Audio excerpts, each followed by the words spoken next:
बनाती है। लेकिन कहीं ना कहीं नीतीश कुमार के लिए ये साफ है कि बिना नीतीश कुमार के भारतीय जनता पार्टी बिहार से तो कहीं कुछ नहीं कर सकती है। ये क्लियर है जी। अगर 2014 के आंकड़े को अगर देखें तो 2014 के आंकड़े में लालू प्रसाद नीतीश कुमार दोनों दो खेमे में थे, कई खंडों में बिखरी हुई थी विपक्ष, इसको लेकर के था। और तब ये आंकड़े उनके सामने नहीं थे जिन आंकड़ों को लेकर के नीतीश कुमार ने जारी किया है जी। अब इन आंकड़ों के बाद पूरी तरह से सार्वजनिक होने, तो इसका सीधा मतलब है कि भारतीय जनता पार्टी ने ज्यादा फोकस जो है वो बढ़ाया है सवर्णों के प्रति और हिंदुत्व के प्रति, यानी कि उसके हाथ से अति पिछड़ा और पिछड़ा ये छूट रहा है, दलित छूट रहे हैं और सबसे बड़ी बात है कि मुस्लिम छूट रहे हैं और इनकी संख्या सबसे ज्यादा है जी। तो ऐसी स्थिति में अति पिछड़ा और पिछड़ा को अपने पाले में आप कर भी लेते हैं तो आपका स्थिति बहुत बेहतर नहीं होता।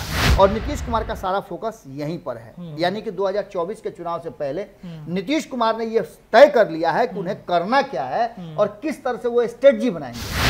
भारतीय जनता पार्टी की बेचैनी आप देखिए, जब हम लोग खबर कर रहे हैं उसके 3 घंटा पहले Bharatiya Janata party core team जो है, कोर कमेटी है बिहार की, उसकी मीटिंग शुरू हुई और उस मीटिंग में बंद दरवाजे के भीतर में वो सारी चर्चाएं कहा जा रहा है कि हुई हैं, जिसको लेकर के अब नीतीश कुमार का ये जो मास्टर स्ट्रोक या गूगली जो भी आप कह लीजिए, जिसकी खबरें तो हम लगातार कर ही रहे हैं, बिल्कुल बिल्कुल, वो देख करके भारतीय जनता पार्टी कहीं ना कहीं पूरी तरह से अब परेशान है। नमस्कार, भारत लाइव देख रहे हैं आप और ये महाभारत 2024 है।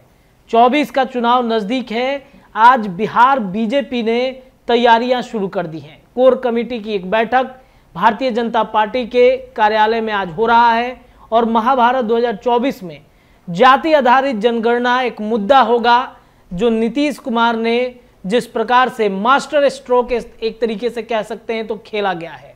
तो क्या 2024 के चुनाव के ठीक पहले जातीय आंकड़ा सार्वजनिक कर नीतीश ने भाजपा को गेम से बाहर कर दिया है? रिजल्ट आउट हो गया है जाति आधारित जनगणना के रिपोर्ट के बाद। महाभारत 2024 में इसी विषय पर चर्चा करेंगे। हमारे साथ बाबा हैं, इनसे जुड़ते हैं और बातचीत करते हैं कि बाबा, क्या वाकई में नीतीश कुमार ने जो जाति आधारित जनगणना का रिपोर्ट लाया, इसमें अब रिजल्ट आउट होता हुआ दिख रहा है? क्या स्पष्ट रूप से बातें क्लियर हो गई कि किसकी सरकार 2024 में बनेगी? देखिए रत्नेश, चाहे जितना भी भारतीय जनता पार्टी ये दावा कर ले कि 2014 में हमने स्ट्रेटजी बनाई जिसके चलते हम केंद्र की सत्ता पर स्थापित हुए, 2019 में हमने स्ट्रेटजी बनाई जिसके चलते हम केंद्र की सत्ता में स्थापित हुए, तो ये कहीं ना कहीं भारतीय जनता पार्टी का भ्रम है जी। 2014 में जो चुनाव जीता था भारतीय जनता पार्टी ने, उसके पीछे था कि विपक्ष जो पूरी तरह से बिखरा हुआ था। 2019 के चुनाव में मुद्दे कई थे जिसमें एक राष्ट्रवाद का मुद्दा तो जरूर था, वहां स्ट्रेटजी थी, लेकिन अगर नीतीश कुमार उस खेमे में नहीं होते तो यहाँ 39 सीटें जीतना असंभव था, क्योंकि 16 सीटें उनकी है, तो अब कैसे 39 की दावा कर सकते हैं? आपके पास जो 23 को है वही ना दावा कीजिएगा। बिल्कुल बिल्कुल बिल्कुल। उसमें भी आपने एक सांसद को बहुत दिनों तक अपने से दूर रखा, पार्टी का बंटवारा हुआ, उस समय आप ध्यान नहीं दिए। तो कहीं ना कहीं strategical mistake Bharatiya Janata party से होती है। भारतीय जनता पार्टी सत्ता में है, इसलिए उसके स्ट्रेटजी को कहा जाता है कि स्ट्रेटजी बढ़िया बनाती है। लेकिन कहीं ना कहीं नीतीश कुमार के लिए ये साफ है कि बिना नीतीश कुमार के भारतीय जनता पार्टी बिहार से तो कहीं कुछ नहीं कर सकती है। ये क्लियर है। अगर 2014 के आंकड़े को अगर देखें तो 2014 के आंकड़े में लालू प्रसाद नीतीश कुमार दोनों दो खेमे में थे, कई खंडों में बिखरी हुई थी विपक्ष, इसको लेकर के था। और तब ये आंकड़े उनके सामने नहीं थे जिन आंकड़ों को लेकर के नीतीश कुमार ने जारी किया है। अब इन आंकड़ों के बाद पूरी तरह से सार्वजनिक होने के बाद अब चाहे जितना भी स्ट्रेटजी बना लीजिए, नीतीश कुमार के पास वो सारा नट बोल्ट है जो हर जगह फिट करेगा। और नीतीश कहीं ना कहीं सलाई रिंच है, जो हर नट के लिए उनको अलग अलग जरूरत नहीं पड़ेगी रिंच की, वो सलाई रिंच है और सबको अपना हिसाब से बांध लेंगे। इसको समझने के लिए ऐसे समझना पड़ेगा कि भारतीय जनता पार्टी के पास है क्या। तो उसके वोट बैंक में सवर्ण को कहा जाता है कि उसके हिस्सा है, जो 2019 का नजर आ रहा है आंकड़ा। उस आंकड़े को यदि हम देखें तो वर्तमान जो जातीय जनगणना के आंकड़े आए हैं उसको थोड़ा देर के लिए अगर इस पलड़े पर रखते हैं हम, तो अब ब्राह्मणों की संख्या देखिए, जो 12 विधायक और 2 सांसद हैं भारतीय जनता पार्टी खेमे में, तो इसका मतलब समझ रहे हैं ना जी। भारतीय जनता पार्टी का फोकस कहाँ है? राजपूत, जिनकी जनसंख्या है 3.45, जिसमें 28 विधायक हैं और 7 सांसद हैं। इसके अलावा भूमिहार की बात करें तो 2.86 उनकी संख्या है, 21 को विधायक हैं और 3 को सांसद हैं। यानी फोकस देखिए कहाँ है। जी जी जी। अति पिछड़ा की बात करें तो 36 इनका जनसंख्या का प्रतिशत है, लेकिन 36 ही विधायक हैं और 5 सांसद हैं। उसके बाद यादव की बात करें तो 14.56 इनकी संख्या है और मात्र 2 यादव नजर आ रहे हैं। तो इसका सीधा मतलब है कि भारतीय जनता पार्टी ने ज्यादा फोकस जो है वो बढ़ाया है सवर्णों के प्रति और हिंदुत्व के प्रति, यानी कि उसके हाथ से अति पिछड़ा और पिछड़ा ये छूट रहा है, दलित छूट रहे हैं और सबसे बड़ी बात है कि मुस्लिम छूट रहे हैं और इनकी संख्या सबसे ज्यादा है। तो ऐसी स्थिति में अति पिछड़ा और पिछड़ा को अपने पाले में आप कर भी लेते हैं तो आपका स्थिति बहुत बेहतर नहीं होता है। यहाँ नीतीश कुमार की स्ट्रेटजी क्या है कि जैसे ही ये आंकड़ा आया उसके बाद आपने देखा होगा 2-3 काम नीतीश कुमार बड़ी तेजी से कर रहे हैं। पहला ये कि दलितों को कैसे अपने पाले में रखा जाए, इस स्ट्रेटजी में वो लालू प्रसाद को छोड़ने के लिए तैयार हैं लेकिन दलितों को छोड़ने के लिए तैयार नहीं है। बिल्कुल। दूसरी तरफ वो अल्पसंख्यक समाज को अपने साथ रखने के लिए भाजपा को छोड़ने के लिए तैयार है। उनके साथ बंद कमरे में गुप्त मीटिंग कर रहे हैं और मीटिंग के बाद से एक बड़ी खबर आपके सामने आई होगी जिसको ब्रेक भी हमने किया था कि एक उप मुख्यमंत्री दलित समाज से और एक अल्पसंख्यक समाज से बनाने की नीतीश कुमार ने पहल शुरू कर दी है। चर्चा उस मीटिंग में चर्चा होने लगी है। इसमें सीधी सी बात है कि जो हमारे पास आंकड़े हैं उन आंकड़ों के हिसाब से अगर देखा जाए तो जो जाति जितनी है जिसकी संख्या है उस हिसाब से उसको प्रतिनिधित्व नहीं मिला है और नीतीश कुमार का सारा फोकस यहीं पर है। यानी कि 2024 के चुनाव से पहले नीतीश कुमार ने यह तय कर लिया है कि उन्हें करना क्या है और किस तरह से वो स्ट्रेटजी बनाएंगे। भारतीय जनता पार्टी की बेचैनी आप देखिए, जब हम लोग खबर कर रहे हैं उसके 3 घंटा पहले Bharatiya Janata party core team जो है, कोर कमेटी है बिहार की, उसकी मीटिंग शुरू हुई और उस मीटिंग में बंद दरवाजे के भीतर में वो सारी चर्चाएं कहा जा रहा है कि हुई हैं, जिसको लेकर के अब नीतीश कुमार का ये जो मास्टर स्ट्रोक या गूगली जो भी आप कह लीजिए, जिसकी खबरें तो हम लगातार कर ही रहे हैं, बिल्कुल बिल्कुल, वो देख करके भारतीय जनता पार्टी कहीं ना कहीं पूरी तरह से अब परेशान है कि अब क्या होगा। 2 बातें इसमें और महत्वपूर्ण है रत्नेश जी। पहली ये कि केंद्रीय नेतृत्व अभी भी आप देखे होंगे कि नीतीश कुमार के प्रति सॉफ्ट है, लेकिन बिहार कैडर जो है वो ये कह रहा है कि नहीं, नीतीश से कोई समझौता नहीं होगा, उनको हम अब कंधे पर बिठाने के लिए तैयार नहीं है, वगैरह वगैरह सारी बातें हो रही है। लेकिन क्या आपको लगता है कि नीतीश कुमार जिस स्ट्रेटजी के तहत चल चुके हैं, दलितों को बुला रहे हैं और उन दलितों को ये बुला करके समझा रहे हैं कि लालू प्रसाद ने आपको क्या दिया, भाजपा आपको कितना परेशान करती है, तो बचता कौन है, तो मैं। दलितों को कहते हैं कि आपको क्या मिला, भाजपा ने क्या दिया, आपका तो महाराज पटिए तोड़ दिया जी।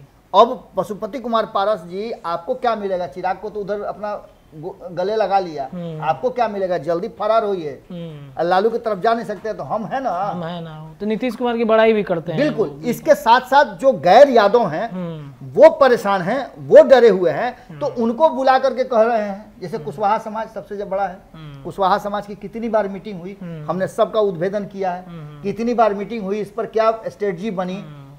सबसे बड़ी बात है कि जो ये संख्या नजर आ रही है उसमें 2019 के लोकसभा चुनाव को अगर आंकड़ों के हिसाब से अगर देखें तो सवर्णों की संख्या 13 है, जिसमें से अधिकांश आपको बता ही दिए कहाँ है। जी बिल्कुल। इसके अलावा दलितों की स्थिति देखें तो दलित 6, तो दलित कहाँ है, भारतीय जनता पार्टी के पास है। माने 39 सीटें जीतने वाली भारतीय जनता पार्टी भले ही ये बात कह ले कि हमने स्ट्रेटजी बनाई, लेकिन इसमें नीतीश कुमार का एक बड़ा हिस्सा था। हालांकि मुस्लिम वोट में बंटवारा भी हुआ था और खास करके बहुत सारे मुस्लिम समाज के जो अलग अलग खंड हैं वो नाराज चल रहे थे। इसके साथ साथ आपको बता दें कि जो 2019 में वोट प्रतिशत था उसको भी बड़ा गौर से देखना पड़ेगा। जहां एक तरफ 23% वोट लाई थी, 23.58% वोट लेकर के आई थी, 17 सीटें जीती थी, 96 लाख से वोट आए थे भारतीय जनता पार्टी को, तो वहीं नीतीश कुमार ने भी ऐसा प्रदर्शन किया था कि उनको थोड़ा सा मात्र 2.5% वोट जो है कम आया था, और वोट 89 लाख वोट आया था, मतलब सिर्फ 7 लाख वोट कम।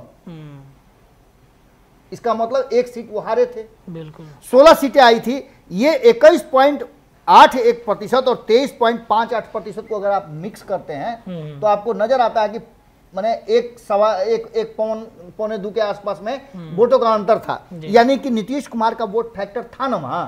बिल्कुल बिल्कुल नीतीश कुमार के आने से भारतीय जनता पार्टी को फायदा मिली ना, तब न जाकर के टोटल 53% वोट होते हैं, जिसमें से एलजेपी का भी 7.9% वोट था, 6 सीटें वो भी जीत करके आई थी। वहीं अगर बात करें तो बिखरे हुए, यानी राष्ट्रीय जनता दल के साथ नीतीश कुमार नहीं थे जी, MY समीकरण था। उसके बाद तुरंत आपने देखा होगा कि जीतन राम मांझी बाहर हो गए थे, मुकेश सहनी बाहर हो गए थे, उपेंद्र कुशवाहा बाहर हो गए थे जी। ये सारे लोग के बाहर होने के बाद भी, और इन सारे लोगों को महागठबंधन में आने के बाद भी 2019 के रिजल्ट में मात्र 37% वोट लेकर के आई महागठबंधन। इसका मतलब था कि अंतर जो है वो नीतीश कुमार ने पैदा किया, क्योंकि 37% में 21% जोड़ देते हैं आप तो 53% उधर हो जाता है, 53% इधर हो जाता है। इसका मतलब है कि नीतीश कुमार का फोकस कहां पर है, तो उन्होंने ये बात समझ लिया है कि सवर्ण जो 13 की संख्या में भारतीय जनता पार्टी के पास गए थे, क्यों नहीं उनको अपने पाले में लाएं, क्यों वो लालू प्रसाद की तरफ जाएंगे, उन्हें अपने पाले में लाया जाए, तो उसके लिए उन्होंने स्ट्रेटजी बना ली। इसके बाद दलित की बात करें तो दलितों की स्थिति भी वही है, दलितों को अपने पक्ष में करने के लिए कई मीटिंग्स चल रही है। उसके बाद दलितों को अपने पाले में करने के लिए उन्होंने भीम सांसद का भी आयोजन किया है, जिसकी गाड़ी को आज ही रवाना किया उन्होंने, और ये कहीं ना कहीं इस बात को लेकर के जा रहा है। उसके बाद हिना साहब को लेकर के चर्चा शुरू हो गई है कि हिना साहब से इंटरनली मुलाकात हो रही है। जी जी जी। हालांकि हिना साहब से मिलने के लिए चिराग पासवान भी जा रहे हैं, लेकिन नीतीश कुमार यदि हिना साहब को ये कहते हैं कि हम आपके साथ खड़े हैं, आप हमारे साथ चुनाव लड़िए, तो निश्चित रूप से हिना साहब को कोई आपत्ति नहीं होगी, क्योंकि राष्ट्रीय जनता दल से उन्होंने अपना नाता लगभग तोड़ लिया है। इसके अलावे आप देख रहे होंगे कि आपको लग रहा है कि अलग अलग जाति जो विद्रोह कर रही है, उसका घाटा और फायदा किसको मिलेगा? नीतीश कुमार को मिलेगा या भारतीय जनता पार्टी को? तो निश्चित रूप से नजर आ रहा है कि भारतीय जनता पार्टी में अगर विद्रोह हो रहा है तो भारतीय जनता पार्टी को विद्रोह होने का मतलब समझ रहे हैं कि प्रतिनिधित्व मांगे। चंद्रवंशी कल ही देखे कि आप कई चंद्रवंशी समाज के नेता, बड़े बड़े नेता धरना स्थल पे गए थे, उनके जाने का उसमें आपने देखा कि एक भी चंद्रवंशी तो जदयू के नहीं थे।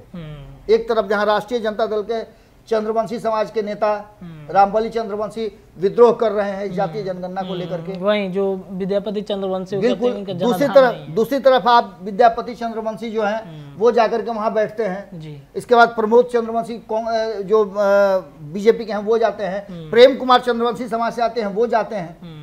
ये सारे लोग जाते हैं, तो इसके पीछे है कि चंद्रवंशी समाज को एकजुट करने का फायदा किसको मिलेगा? निश्चित रूप से नीतीश कुमार सत्ता में है तो सबको पता है कि नीतीश कुमार फायदा दे सकते हैं, और नीतीश कुमार ने वहां फोकस करना शुरू कर दिया है। इन सारी बातों को लेकर के जो आंकड़े हमारे पास हैं कि मात्र 8% मुस्लिम विधायक हैं, और इनकी संख्या आप लोकसभा में बिहार की तरफ देख लीजिए तो मात्र 2 है, एक कांग्रेस से और दूसरा लोक जनशक्ति पार्टी से जी, एलजेपी। अब ऐसी स्थिति में अगर नीतीश कुमार दोनों से अलग होकर के अपनी स्ट्रेटजी बनाते हैं तो निश्चित रूप से मुस्लिम समाज को भी प्रतिनिधित्व देंगे, अति पिछड़ों को भी देंगे, पिछड़ों को भी देंगे, और इसके साथ साथ वो सवर्ण समाज को भी अपने साथ ला सकते हैं। यानी 40 सीटों का जो तिलिस्म है उसका इंतजार नीतीश कुमार भी कर रहे हैं।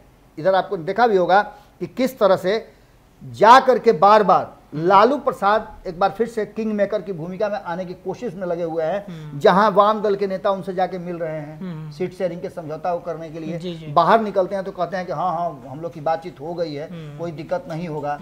कांग्रेस को आप देख रहे हो कि लगातार जा रही है, उनसे बातचीत हो रही है, लेकिन नीतीश कुमार इस बात को देख रहे हैं कि उन्हें अपनी सीटें, जो जीती हुई सीटें, वो कम नहीं होनी चाहिए, उसको बचाना तो उसके लिए निश्चित रूप से कहीं ना कहीं झमेला खड़ा होगा। और ऐसी स्थिति में नीतीश कुमार जिस स्ट्रेटजी के तहत निकल चुके हैं, और जो उनके सिपह सलार हैं, उनके इर्द गिर्द बैठे लोग, वो जिस तरह से हम लगातार इन खबरों को कर रहे हैं कि आपने देखा होगा कि संजय झा का किस तरह से एक्शन बढ़ गया है, अशोक चौधरी का एक्शन देख लीजिए, विजय कुमार चौधरी का एक्शन देख लीजिए, ये सारे नेता जो हैं एक्टिव हो गए हैं, और नीतीश कुमार के लिए अब एक मजबूत विकल्प की तलाश कर रहे हैं, जहां नीतीश कुमार ने यह तय कर लिया है कि जातीय जनगणना का रिपोर्ट सर्वे होने के बाद नीतीश कुमार ने कहीं ना कहीं 2024 के चुनाव का जो है वो पिच तैयार कर लिया है और रिजल्ट भी लगभग आप मान के चलिए कि वो क्लियर है।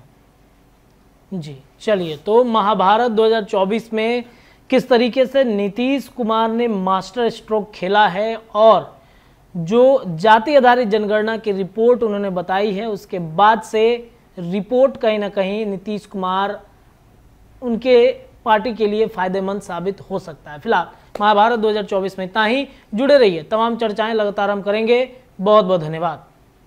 अगर ये वीडियो पसंद आई और वह बिहार के राजनीति और बिहारियत से सरोकार रखेनी तो सब्सक्राइब बटन दबा के चैनल के सब्सक्राइब कर ली।